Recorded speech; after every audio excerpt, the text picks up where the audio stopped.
آقا علیہ السلام نے جنت کے ریزیڈنسز کا ذکر کیا، جنت کی رہائش گاہیں ہوں گی، گھر ہوں گے، خوبصورت خوبصورت گھر آپ پسند کرتے ہیں، ہم لوگ پسند کرتے دیکھتے ہیں ایسا گھر بنے۔ آپ نے فرمایا جنت میں ایسے بنگلوز ہوں گے، ایک اسپیشل بنگلوز کا ذکر کیا، بڑے نفیس ہوں گے، بڑے عمدہ ہوں گے، دبیز ہوں گے، اور شیشے ہوں گے ان کے، گلاسز، وہ جو بیان فرمایا کہ اندر سے باہر نظر آئے گا بیٹھے ہوئے اور باہر سے اندر نظر آئے گا۔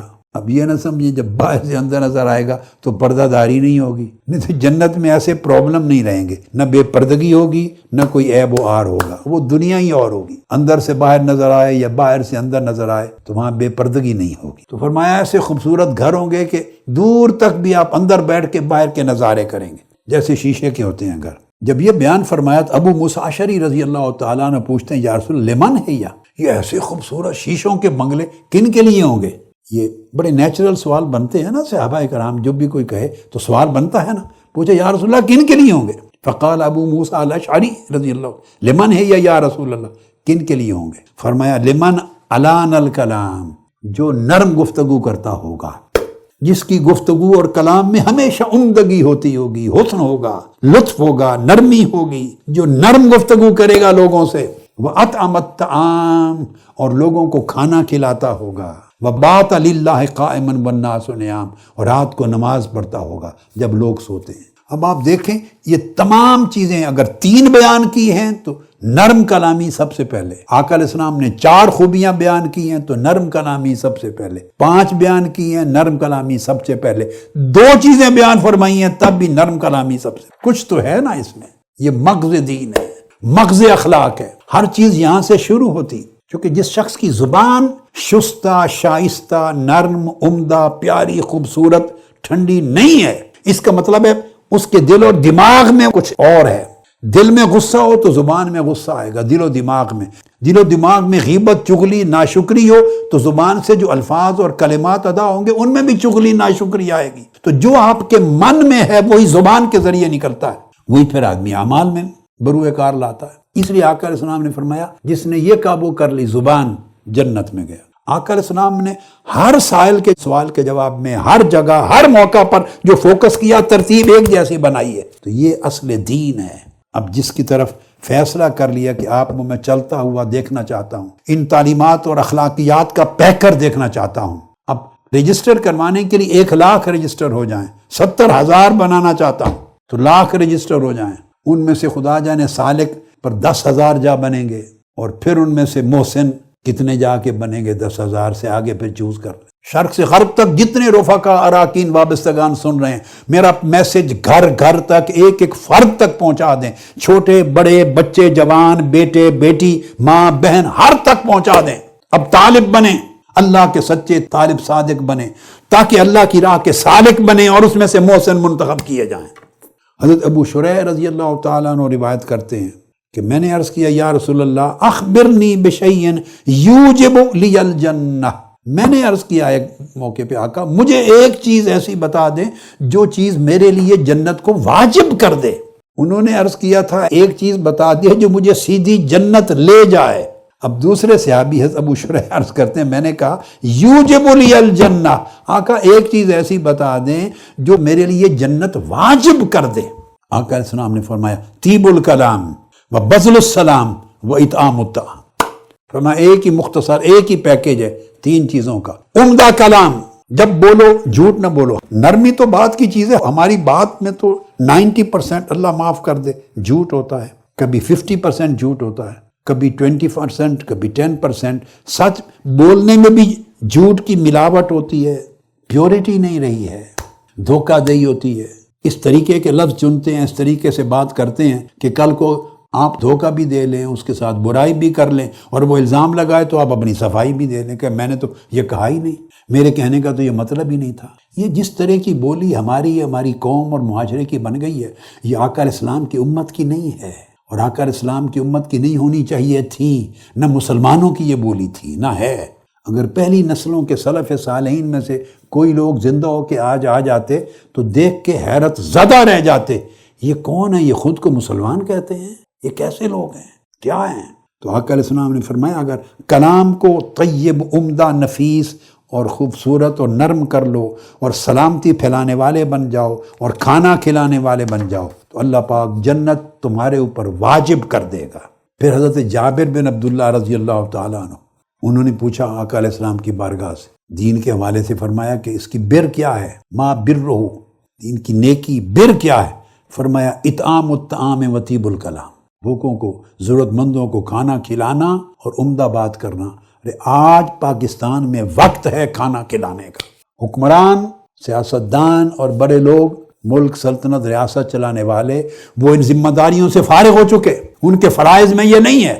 اب ان کے فرائض میں گالی گلوچ دینا، ایک دوسرے کا سر کاٹنا، ایک دوسرے کو بدنام کرنا، اداروں کو لڑانا، جنگ و جدال کرنا، فساد کرنا، بد اخلاقی پیدا کرنا، پورے معاشرے کی اخلاقیات کو تباہ کرنا، جھوٹ بولنا، ہر روز لڑائی جھگڑا کرنا، فساد ڈالنا، پورے ملک کو دوزخ کا ایک منظرنامہ بنا دینا۔ ان کے فرائض اب یہ رہ گئے ہیں۔ لوگ بھوک سے مر رہے ہیں، مہنگائی کی آگ لگی ہوئی ہے، غربت ہے، افلاس ہے، پریشانی ہے۔ لوگ چھوٹی چھوٹی چیز کھانے کی، سبزی، پیاز، گھی، چینی خریدنے کے قابل نہیں، وسائل نہیں۔ نتیجتاً جن لوگوں کا ایمان مضبوط نہیں تھا، جنہوں نے ایمان اور دین کو کوئی اہمیت نہیں دے رکھی تھی، لوٹ مار کر رہے ہیں۔ کوئی پرس چھین رہا ہے، کوئی گولیاں چلا رہا ہے، کوئی ڈاکہ زنی ہے۔ پوری سوسائٹی کو اس طرح بنایا جا رہا ہے جیسے کوئی ڈاکوؤں کا معاشرہ بنانا چاہے، جیسے قاتلوں کا معاشرہ، کوئی چوروں کا معاشرہ، بد اخلاق لوگوں کا معاشرہ، بے حیا لوگوں کا معاشرہ ادھر دھکیلا جا رہا ہے، اور خدا جانے کتنے کتنے ایجنڈے ہیں اس کے پیچھے۔ ایسے حالات میں جب لوگوں کو کھانے کا نہیں مل رہا، آپ کھانا کھلائیں۔ جس کے پاس گنجائش ہے وہ اپنے پڑوسی کو کھانا پہنچائے، تاکہ وہ عزت تو نہ بیچے، اپنا ایمان تو نہ بیچے، غیرت تو نہ بیچے، یا بھوک سے نہ مرے۔ مرتا کوئی نہیں بھوک سے، انسان کے اپنے ایمان کی کیفیت ہے۔ پلٹ جائیں آقا علیہ السلام کی زندگی پر۔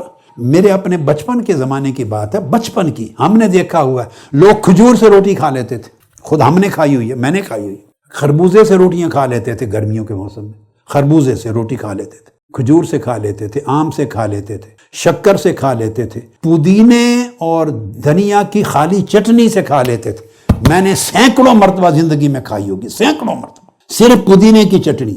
کتنا خرچ آتا ہے؟ اتنا سا پودینہ، ساتھ تھوڑی سی دہی ڈال دی یا لسی، اتنا سا دھنیا، سب دھنیا، ساتھ دہی ڈال لیا، رگڑ کے ایک روٹی دو روٹی جو کھانا چاہتے ہیں کھا لی۔ یہ مہنگائی کا قصہ خود آپ کو حل کرنا ہوگا۔ آپ کو بتا دوں، کوئی حکومت، کوئی سیاسی پارٹی، کوئی حکمران آپ کی مہنگائی، غربت اور لاچارگی کا مسئلہ حل نہیں کرے گا، ہو نہیں سکتا۔ اس نہج پر پہنچا دیا گیا، یہ اللہ کا عذاب ہے، اللہ کا امر ہے۔ بندہ مخلوق سے، خالق سے لڑ سکتا ہے، اللہ کے امر سے نہیں لڑ سکتا۔ میں اس طرف اس موضوع کو لے جانا نہیں چاہتا۔ قوم نے جرائم کیے ہیں، جب پوری قوم جرم کا ساتھ دے، حرام کا ساتھ دے، بدی کا ساتھ دے، حق کا ساتھ نہ دے، سچ کا ساتھ نہ دے، بدی کو مٹانے کے لیے پوری قوم جب تیار نہ ہو تو اللہ عذاب اتارتا ہے۔ یہ سنت الہیہ ہے۔ پھر ایسے حکمران، ایسے لوگ مسلط کیے جاتے۔ مگر اس ماحول میں بھی آپ کی ایک ذمہ داری ہے، ہر شخص پر، ہر انڈیویجول کی ایک ذمہ داری ہے۔ جو کچھ وہ کر سکتا ہے وہ تو کرے۔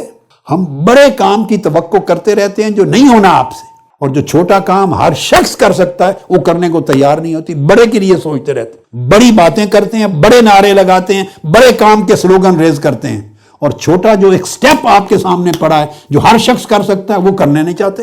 جو چیز آپ کے بس میں ہے وہ کریں۔ بڑے پڑوسی کو کھانا کھلائیں، اس کو حرام سے بچائیں، اسے گناہ سے بچائیں، دائیں پڑوسی کو کھلائیں، بائیں پڑوسی کو کھلائیں۔ اللہ نے زیادہ دیا ہے تو آگے پیچھے ایک آدھ اور کو کھلا دیں، اعزا اقارب میں کسی کو کھلا دیں۔ جو گرمی کرتا ہے، لڑائی جھگڑے کی طرف جا رہا ہے، اس کو ٹھنڈک دیں، سلامتی پہنچائیں، اس کو کھانا کھلائیں، نیکی پھیلائیں، خوش کلامی کی عادت ڈالیں۔ اس معاشرے میں ہر کوئی تپا ہوا ہے، جب باہر آگ ہے اندر بھی آگ ہے، تو آگ کو بجھائیں اپنے عمل سے۔ آقا علیہ الصلوۃ والسلام نے فرمایا، عبداللہ ابن مسعود رضی اللہ تعالیٰ عنہ روایت کرتے ہیں، قال حرم علی النار، فرمایا ایسا شخص دوزخ پر حرام کر دیا گیا ہے، یا یوں کہیے کہ اس شخص پر دوزخ حرام کر دی گئی ہے، ایبسلیوٹلی امپوسیبل ہو گیا ہے، ناممکن ہے کہ ایسا شخص جہنم میں جائے۔ آقا علیہ السلام نے فرمایا، پوچھا گیا کون؟ آقا علیہ السلام نے فرمایا، کل ہین لین سہل قریب من الناس، وہ شخص جس میں چار خوبیاں ہیں، جس کا جو کریکٹر ہے وہ چار خوبیوں اور اخلاق کی چار چیزوں سے تشکیل پاتا ہے، اس پر دوزخ حرام کر دی گئی ہے۔ فرمایا ہر وہ شخص جو دوسرے کے لیے سہولت اور آسانی کا باعث بنتا ہے، ہینن، جس کے اندر آسانی ہے، سہولت ہے، دوسرے کے لیے سہولت پیدا کرتا ہے، تنگی پیدا نہیں کرتا، سختی پیدا نہیں کرتا، دوسرے کے لیے مشکل پیدا نہیں کرتا، سہولت پیدا کرتا، راحت دیتا ہے، اس کو آسانی دیتا ہے۔ وہ لینن، جو نرم خو ہے، جس کی طبیعت میں نرمی ہے، ٹھنڈک ہے، لطافت ہے، عمدگی ہے، سو جس کی طبیعت میں نرمی ہے۔ پھر فرمایا وہ دوسروں کے لیے نرم ہے، لطیف ہے، شفیق ہے، رقیق ہے۔ اور تیسری چیز فرمائی سہلن، اس کے ساتھ معاملہ کرنا دوسرے لوگ بہت ایزی فیل کرتے ہیں۔ سہلن یعنی اس کو ڈیل کرنا، اس کے ساتھ بیہیو کرنا۔ آپ خود سوسائٹی میں کہتے ہیں بھئی اس کے ساتھ میں نہیں کر سکتا، اس کے ساتھ بات کرنا بڑا مشکل ہے، اس سے ڈیل کرنا بڑا ٹف ہے، بڑا ہارڈ ہے، اس کے ساتھ ڈیل کرنا میرے بس کا کام نہیں۔ آپ خود سوچ لیں، اس کو روکا جا رہا۔ فرمایا ایسا ہو کہ ایزی ہو، ہر شخص فیل کرے کہ اس کے ساتھ معاملہ کرنا بالکل آسان ہے، سیدھا ہے، اس کے ساتھ معاملہ کرنا، ڈیل کرنا کوئی مشکل کا باعث نہیں، یعنی دوسروں کے لیے ٹف نہ ہو، دوسروں کے لیے ہارڈ نہ ہو، دوسروں کے لیے ڈیفیکلٹ نہ ہو، کمپلیکیٹڈ نہ ہو، جلیبی کی طرح نہ ہو، دوسروں کو مسائل پیدا نہ کرے۔ یہ تیسری چیز۔ اور چوتھی قریب من الناس، اس کا اخلاق اور محبت اس کی ایسی ہو کہ لوگ اپنے آپ کو اس کے قریب فیل کریں اور وہ خود کو لوگوں کے قریب فیل کرے۔ اور قریب من الناس کا معنی یہ ہوتا ہے کہ ہر ایک کے ساتھ اس طرح قربت کا تعلق رکھے کہ جس سے پوچھو کہ آپ کا اس کے ساتھ کیسا تعلق ہے، ہر شخص سمجھے کہ سب سے زیادہ مجھ ہی سے پیار کرتا ہے، سب سے زیادہ مجھ سے محبت کرتا ہے۔ ہر شخص یہ سمجھے کہ یہ سب سے زیادہ مجھ سے محبت کرتا ہے، سب سے زیادہ میرے ساتھ شفقت کرتا ہے، سب سے زیادہ میرے ساتھ قریب ہے۔ یعنی یہ ہے قریب من الناس، کہ اس کی طبیعت ہی قربت کی طبیعت ہے، اس کی طبیعت میں ہمہ گیر قرابت ہے، ہمہ گیر قربت ہے۔ ہر آدمی اس کے ساتھ قریب محسوس کرتا ہے، ہر آدمی اس کے ساتھ ایزی، آسان محسوس کرتا ہے، ہر ایک کے ساتھ وہ نرمی، لطافت کے ساتھ پیش آتا ہے اور ہر ایک کو سہولت اور آسانی دیتا ہے، نہ خود مشکل ہے نہ کسی کے لیے مشکل بناتا ہے۔ فرمایا کہ جو شخص اس طبیعت کا ہے اس کے اوپر جہنم کو حرام قرار دے دیا گیا۔ آپ نے اندازہ کر لیا کہ اگر پورے قرآن مجید کی تعلیمات کا جائزہ لیں اور پوری قرآنی اخلاقیات کو سٹڈی کریں اور قرآنی انسانیات کو سٹڈی کریں اور پھر قرآنی سماجیات کو سٹڈی کریں، قرآنی سماجیات کو، تو ہر جگہ یہ احسان، نرم جوئی، نرم خوئی، نرم گفتگو، شائستہ کلامی، عمدہ کلامی، مہذب زندگی، پیار، محبت، سخاوت، مودت، دھیما پن، آسانی، یہ دین کا خلاصہ ہے اور عمدہ انسانیت کا خلاصہ ہے۔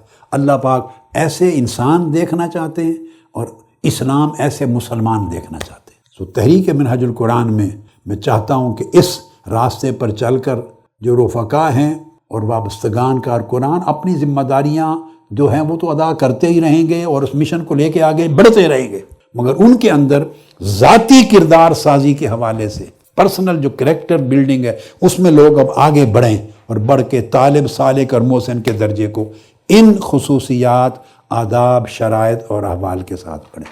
اور میں یہ کہوں گا کہ علماء کونسل کے احباب جو ہیں وہ ہر ایک خطیب تک یہ خطابات پہنچائیں 10 دنوں کے۔ جو سوشل میڈیا کے ایکٹیوسٹ ہیں میرے بیٹے اور بیٹیاں، ان کے لیے بھی کوڈ آف کنڈکٹ ہے جو میں نے بتا دیا۔ یہ 10 راتوں کی گفتگو کوڈ آف کنڈکٹ ہے۔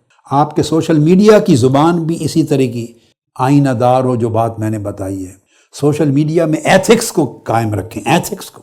اگر کوئی آپ کو گالی دے دے تو اس کا جواب دیں کہ سوری، اب آپ نے گالی دے دی ہے، میں گالی نہیں دے سکتا، میرے ایتھکس میں نہیں، میں معذرت کرتا ہوں بس۔ اور نرم کلامی سے بات کرنے کے لیے ہر ایک جگہ تک اس پیغام کو پہنچائیں اور اپنے آپ زندگی میں اپنائیں۔ اللہ پاک آپ کو برکتوں سے نوازے اور انہی خوبیوں کا پیکر بنا دے جن کی تعلیم اللہ رب العزت نے اور آقا علیہ السلام نے مرحمت فرمائی۔